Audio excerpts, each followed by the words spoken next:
नमस्कार दोस्तों, मैं रितेश गोस्वामी आपका बहुत बहुत स्वागत करता हूं आपके अपने YouTube channel study with Goswami में। दोस्तों, हम आज पॉलिटी के हम तीसरे लेक्चर को कवर कर रहे हैं। यदि आप पहले 2 लेक्चर नहीं देखे हैं तो जाके आप प्लेलिस्ट में देख सकते हैं। दोस्तों, हम पिछले लेक्चर में पढ़े थे कि पुनर्राज्य गठन, जो राज्यों का गठन हुआ था वो कब और कैसे हुआ था। आज देखेंगे, पहले सबसे पहले देखते हैं भारत राज्य के केंद्र शासित प्रदेश। भारतीय संघ के केंद्र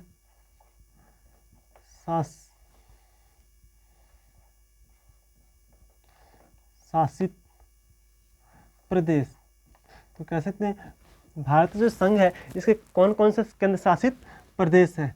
तो कह सकते हैं दोस्तों कि हम दिल्ली, सबसे पहले दिल्ली है केंद्र शासित प्रदेश। दिल्ली है दिल्ली, अंडमान और अंडमान निकोबार द्वीप समूह,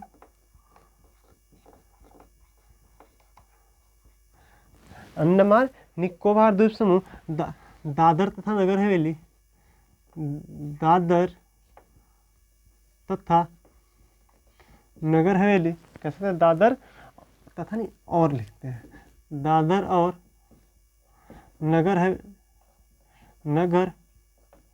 हवेली, दादर और नगर हवेली।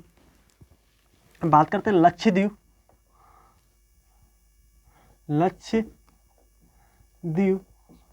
दीव और दमन,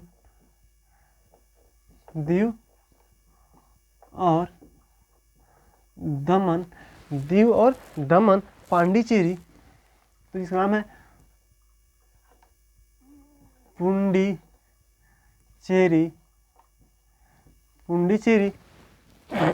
चंडीगढ़,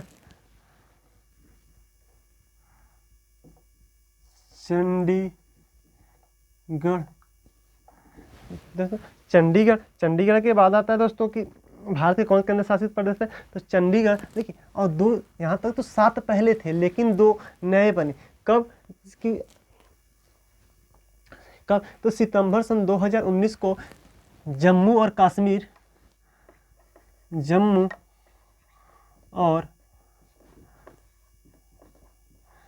कश्मीर, यहीं से 370 हटा के इसे 2 केंद्र शासित प्रदेश में आएगा। एक जम्मू और कश्मीर था, दूसरा था लद्दाख था। तो कह सकते हैं ये 9 केंद्र शासित प्रदेश भारतीय राज्य संघ के अंतर्गत आते हैं। अगला आता है कि हम जानते हैं कि अनुच्छेद 3, तो अनुच्छेद 3 में प्रावधान है कि संसद राज्यों का क्या कर सकते हैं, निम्न बदलाव कर सकती है। लिखते हैं निम्न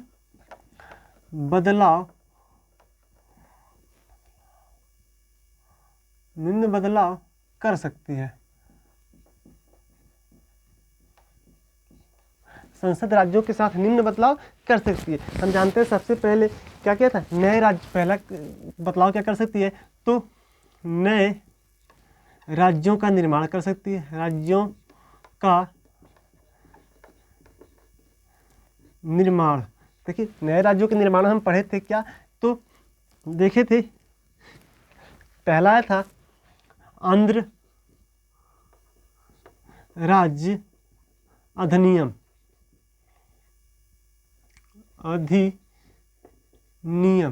कब आया था, तो 1953 में आंध्र राज्य अधिनियम आया। पुनर्राज्य गठन अधिनियम, राज्य पुनर्गठन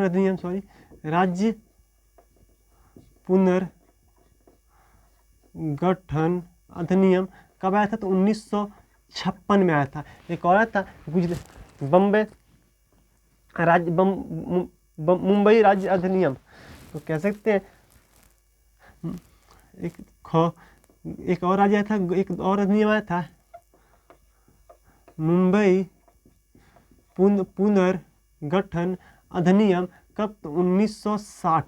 कह सकते 1960 में पुनर्गठन अधिनियम आया। देखिए तो आंध्र के अंतर्गत किसको बनाया गया? तो आंध्र प्रदेश को बनाया गया, आंध्र प्रदेश को बनाया गया। इसके अंतर्गत MP, केरल, कर्नाटक, इन राज्यों की क्या की गई थी? स्थापना की गई थी। इसके अंतर्गत महाराष्ट्र और गुजरात, महाराष्ट्र और गुजरात की क्या की गई थी? स्थापना की गई थी। अब देखते हैं दूसरी शक्ति मिलती है क्या?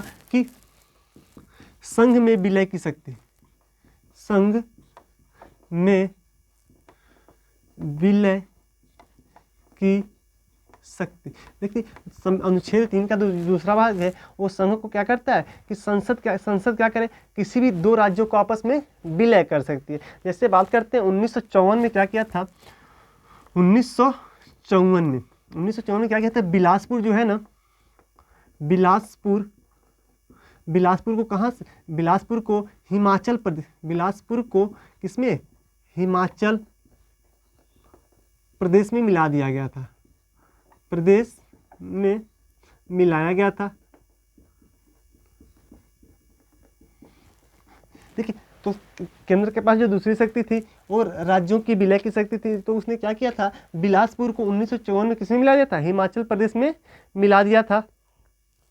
यह बात करते एक और थी कि अर्जित, तीसरे की बात करते हैं। तीसरा क्या था? कि अर्जित राज्यों की विलय की, अर्जित राज्यों के प्रवेश की, जैसे कहते हैं अर्जित राज्य अधिनियम, एक था अर्जित राज्य अर्जित राज्य अधिनियम, अर्जित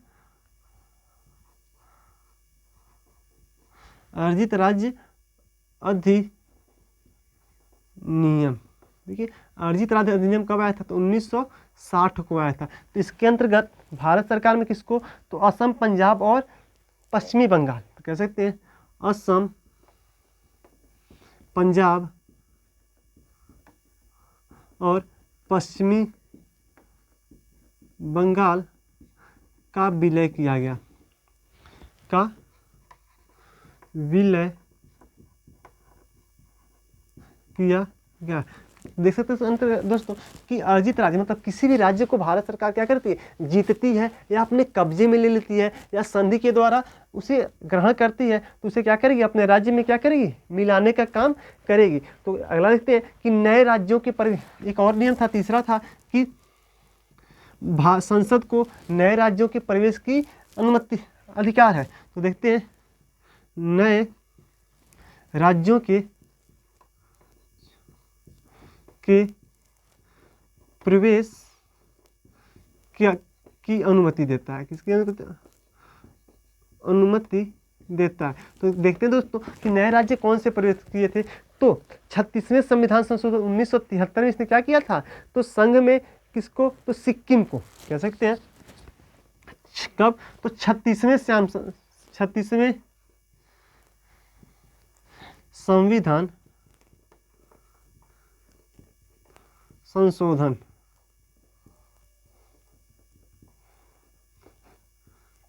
में, कब? 36वां संविधान संशोधन कब हुआ था? तो 1973 को। किसको? तो सिक्किम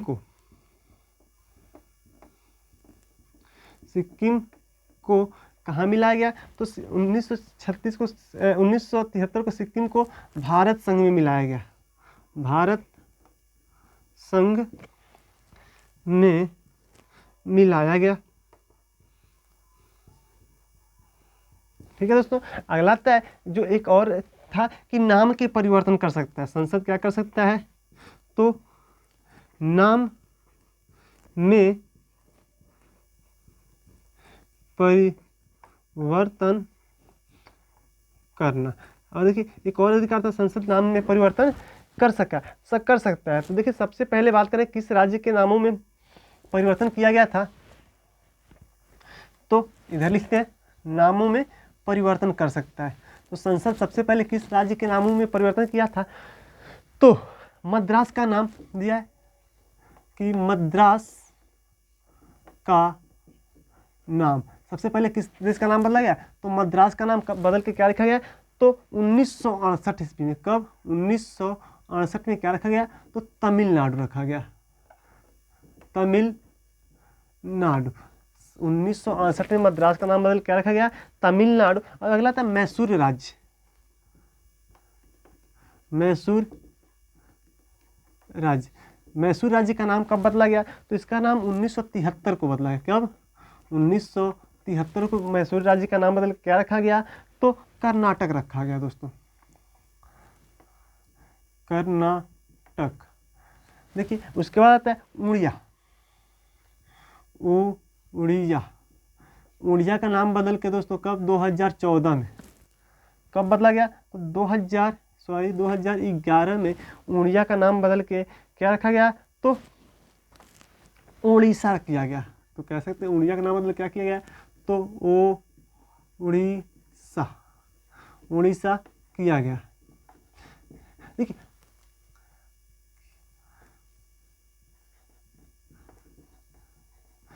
उड़ीसा का नाम बदल के उड़ीसा क्यों किया गया? क्योंकि वहाँ पे उड़िया भाषा बोलने वाले लोग हैं, इसलिए इसके नाम। देखिए जितने भी राज्यों का गठन हुआ है वो किसके आधार पर हुआ? तो जाति आधार पे हुआ है। कह सकते हैं राज्यों के नाम की परिवर्तन की आवश्यकता क्यों पड़ी? राज्यों के नाम परिवर्तन की आवश्यकता।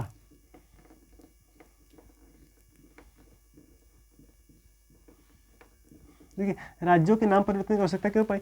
तो अंग्रेज ने क्या किया था? अपने प्रशासनिक कार्यों को कुशल बनाने के लिए राज्यों का नाम बदल दिया था। जैसे इनका ऐतिहासिक नामों को बदल के नया नाम रख दिया था। तो भारतीय सरकार क्या करे? हर एक राज्य का ऐतिहासिक नाम पे पुनः लौट रही है। दोस्तों अगले लेक्चर हम लोग कवर करने वाले हैं कि मौलिक अधिकार क्या होता है। नेक्स्ट अगले लेक्चर में हम कवर करेंगे कि मौलिक अधिकारों के बारे में कवर करेंगे। मौलिक अधिकारों को हम विस्तृत रूप से क्या करने वाले हैं? पढ़ने वाले हैं। ठीक है दोस्तों, अगले लेक्चर में हम मौलिक अधिकारों को कवर करेंगे। तब तक के लिए दोस्तों बाय। यदि जाते जाते आप वीडियो को लाइक कर लीजिए और चैनल को सब्सक्राइब कर दीजिए ताकि आने वाले हर एक वीडियो की जानकारी आपको मिलती रहे। जय हिंद दोस्तों।